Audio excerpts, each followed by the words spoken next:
Welcome to another edition of 42 Straight Years In. On my crackhead update, I had Lion Willie and his little pretty girlfriend over here this morning. We ate breakfast and sat around and talked, chit-chatted, and he brought some Hennessy.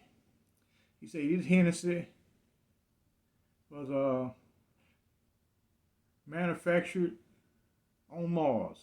He said it has kryptonite in it.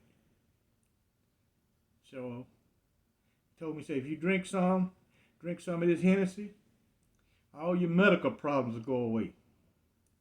He said, that's why I'm so lively, and my old lady, that's why we in good shape. We drink this Hennessy with kryptonite in it.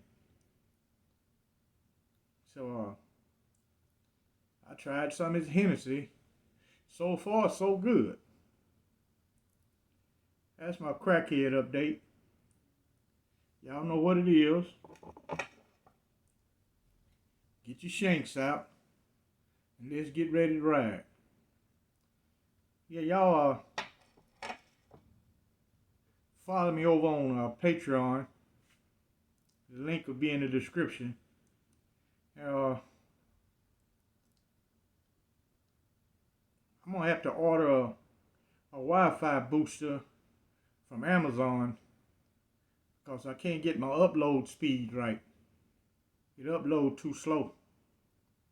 So I can add some more videos over on Patreon. And my likes, they keep being so-so. Everybody must think I'm bullshitting with them. They won't hit the like button.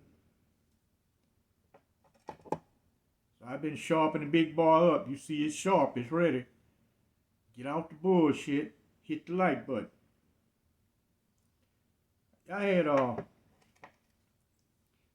one subscriber in the comment section asked me, I had did a video a while back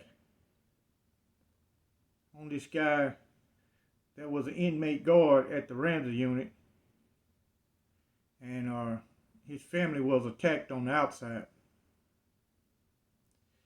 Well, you got back during the inmate guard era, Texas prison inmates were used. That was the only system they knew. They, unless you've been in another state prison or federal prison, if you was in a Texas prison, you was used to inmate guards because they had them at every Texas prison. During that time, they only had 14 prisons, and they had some set aside for the so-called bad actors or the gangsters.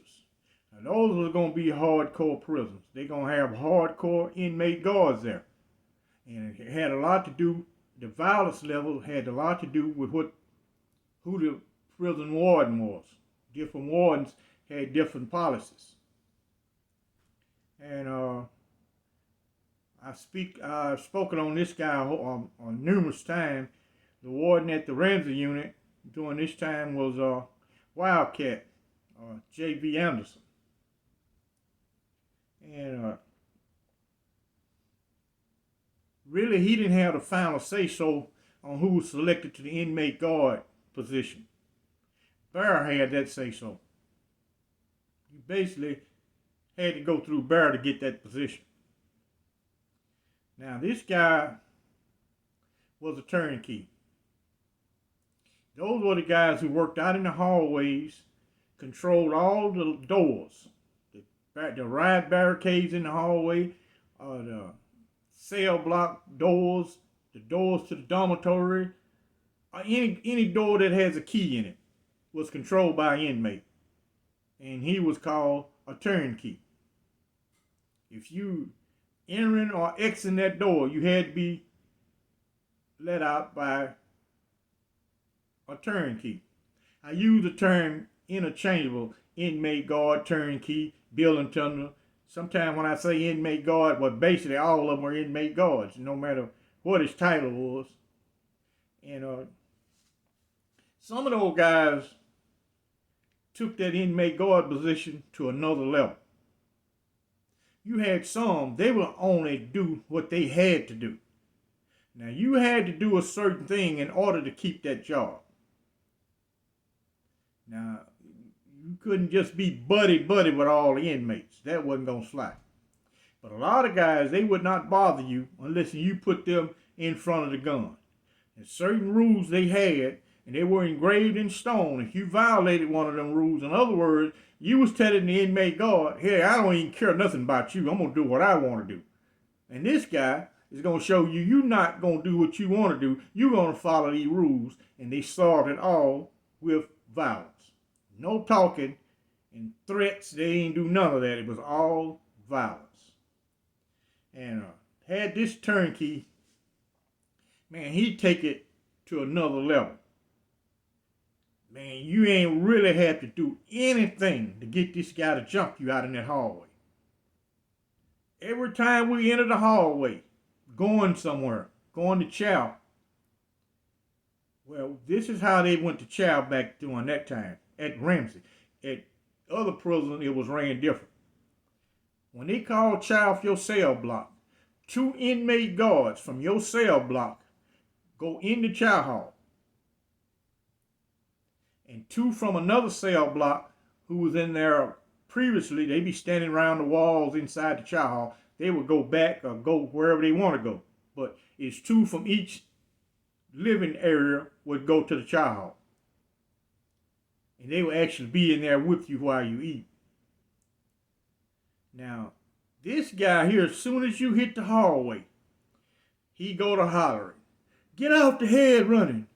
You better not step on that yellow line. This guy just be trying to provoke guys. And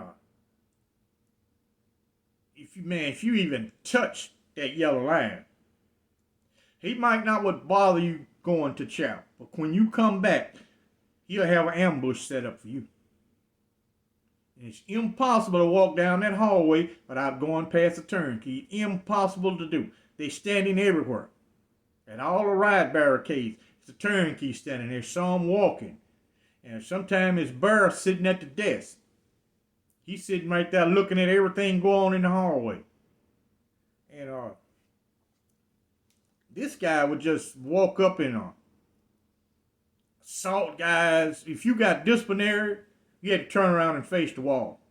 Put your nose on the bricks. This guy would come around and slam your face into that concrete, into that brick wall. You ain't got to do nothing. Just be standing there doing the right thing. Not talking, hands not in your pocket, facing the wall. He'd turn around, come behind you and kick you. He always would do something to somebody. He would use a lot of overkill.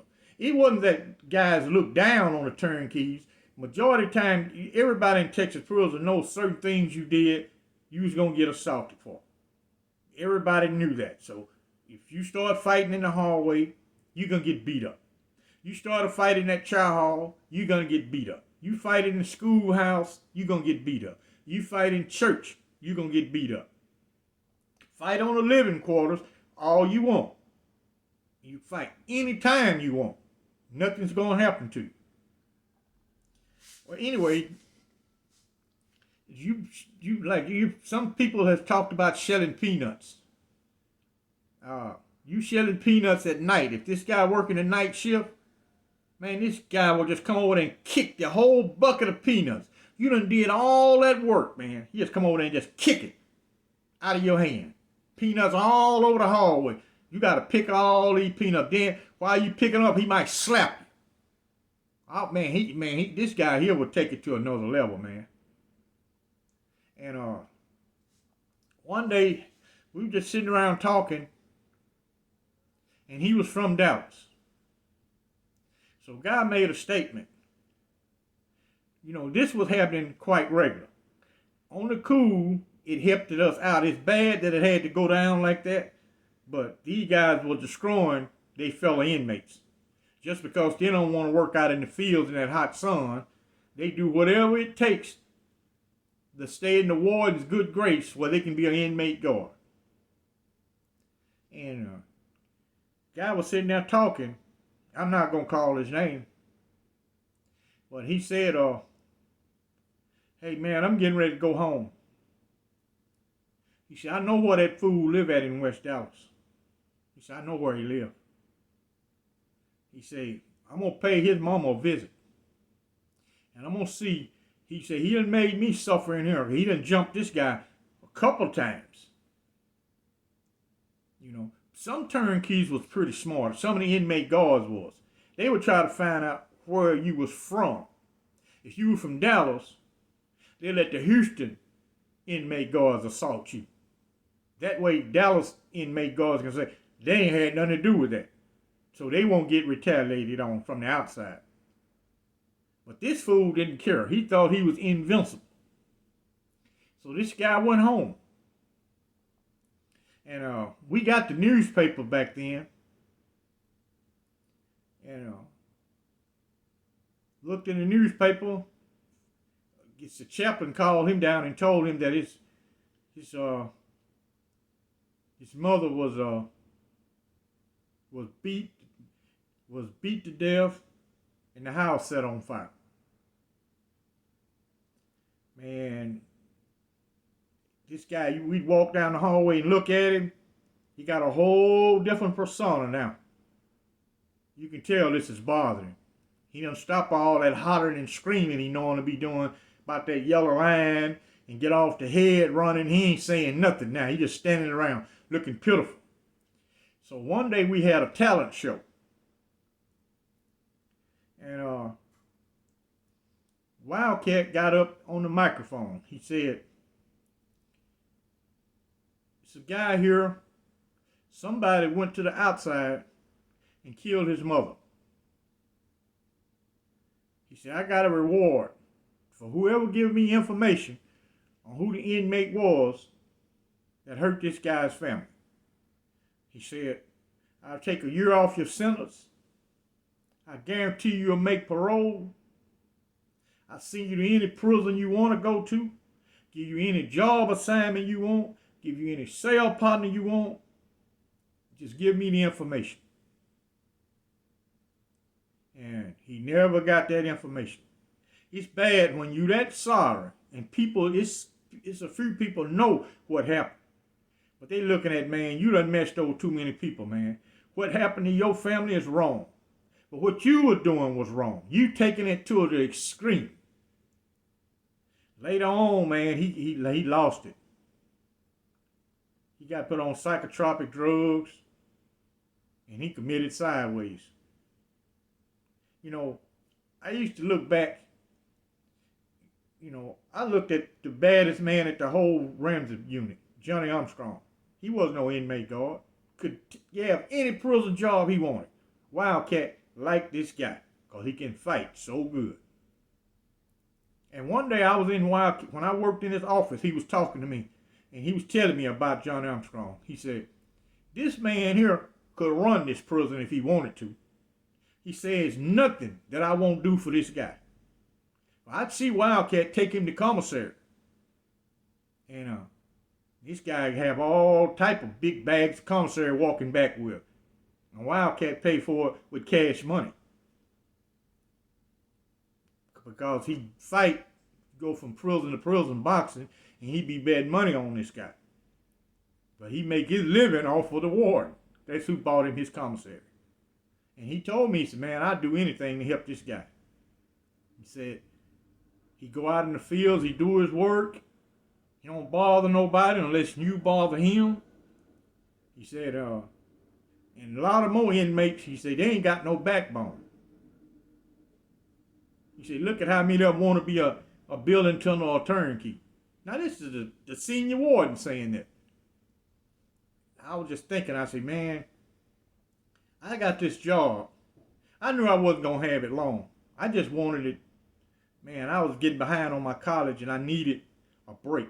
It was impossible for me to keep working out in the fields and keeping up with my college work. It was impossible to do. I was going to end up having to drop out or retake a lot of courses because I was going to fail. But I've seen a lot of guys who would not accept no position like that. It'd be offered to them, they'd turn it down. You know, I understood why people would take it. That work was extremely hard. You got a live sentence, and they making you go out here and pick this cotton and corn and potatoes and all this every day in this hot sun. You dirty, worked from sun up to sundown. I can understand. Everybody just could not handle that hard ass work. And it was going to be hard. It never was going to be an easy day. You had to make it easy on yourself by getting used to physical labor. And, you know, the recidivism rate back then wasn't that high. And then something else, they didn't keep people in prison no long time. Very few guys had been locked up 20 years. Now you go to a Texas prison, one of the max prisons, there's so many guys being locked up 20 years there, man. That's pathetic, man. I'm talking about for all type of cases, not only violence, non-violent cases, still locked up 20-something years. Back then, they didn't even do that. They wasn't going to waste no taxpayers' money because Texas was a self-supporting prison. Taxpayers didn't cost them a dime. We produced enough crops and manufactured goods to support the prison system. The taxpayers didn't have to spend money. They didn't have the war on drugs where they just locking people up. People just wasn't getting locked up for all type of petty crimes. But time changed now. Like I looked at on another guy's channel. He was talking about it's so few white inmates in prison. I can get the actual numbers down to the number as of today, how many inmates by race is in Texas prison. But it is not important to me. But the role has reversed. At one time, when I went to Texas prison, it was 38% white. Now it's not 38% white. Since the drugs and all that, I think whites are maybe 25% of the population. And the Hispanic population flip-flopped. They were 17%. Now they almost equal with the black population of a Texas prison. This is enough ranting and raving. Y'all hit the like button. And I have one person in the comment section ask me about Say Man. Well, I just remember that one incident that I put in a video on Say Man. He just was a normal old dude, didn't want no trouble, trying to stay out of the way. I don't know nothing important enough that I can do another video on Say Man. So that's why I haven't did it, but I see it in the comment.